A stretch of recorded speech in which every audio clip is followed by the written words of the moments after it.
有關注男士權益嘅團體向行政會議請願，要求立法俾男性僱員享有1星期嘅有薪侍產假。鄺美鳳報導。胡先生3年抱兩，回想大仔啱啱出世嘅時候，冇時間陪妻子，令到佢出現抑鬱症狀，覺得好無奈。因為幫唔到太太好多，自己要返工，佢自己都係冇乜經驗做父親啦，結果都係好手忙腳亂嘅。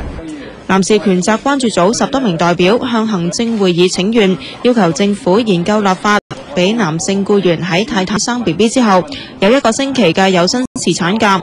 部分歐洲國家，例如喺西班牙、挪威同埋丹麥，都有男性有薪侍產假，由2日至到4個星期不等。但僱主聯合會認為，本港未必要效法外國。第一係咪真係有咁嘅需要啦？第二就係會唔會影響到我哋嘅競爭力？如果係嘅，影響幾多呢？喺星期3嘅立法會會議，有議員會就侍產假嘅問題向政府提出質詢。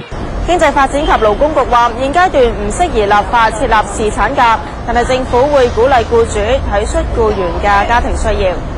無線電視記者鄺美鳳報道。